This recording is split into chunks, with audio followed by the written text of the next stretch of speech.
Segment Tesha, Nikud Shtaim, Nikud Gimel. V'hishamru lachem, pentochlu lachem.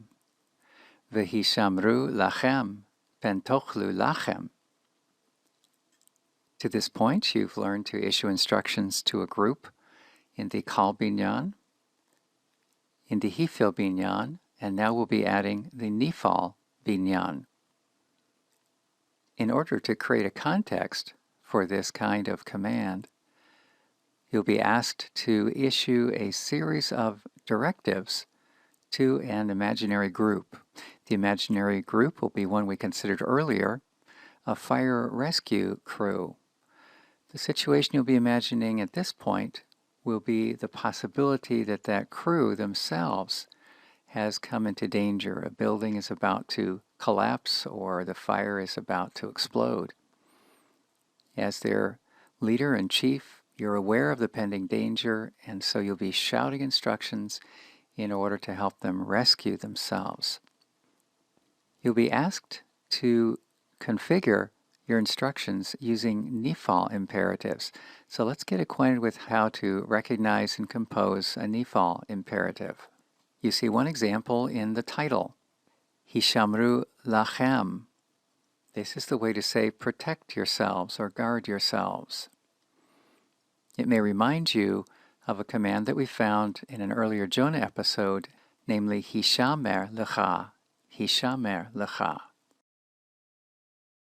Here are several Nifal imperatives that you may wish to draw from. First, we'll give from the Nifal Binyan the Yiktol indicative for second masculine plural, and then you'll be able to see how close it is to the Nifal imperative, masculine plural.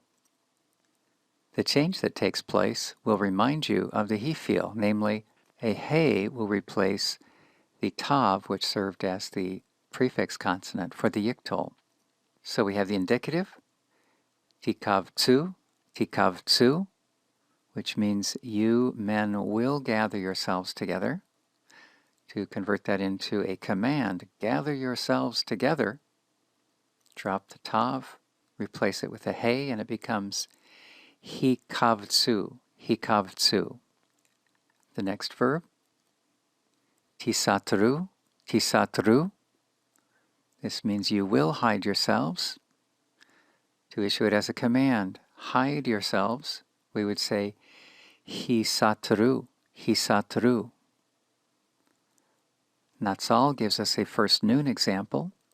The indicative is tinatslu, tinatslu. To issue as an imperative, hinatslu, hinatslu, beginning with a he. A second guttural example can be found with lacham.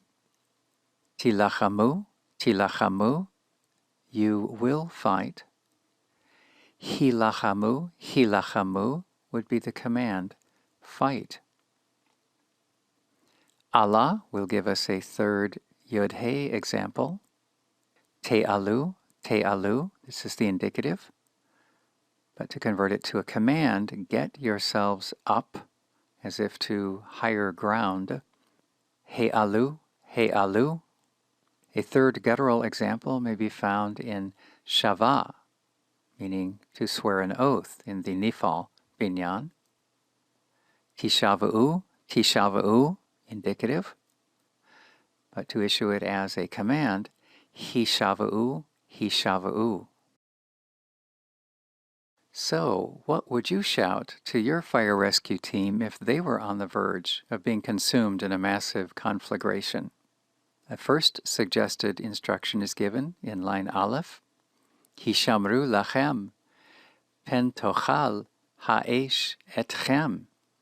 Please build on this foundation, adding successive lines, drawing from a Nifal imperative in each case.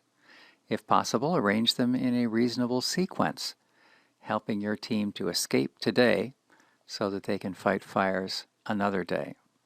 If after starting a sentence with a Nifal imperative, you find you wish to convey an idea for which you don't control the appropriate Hebrew words, feel free to complete the sentence in your native language.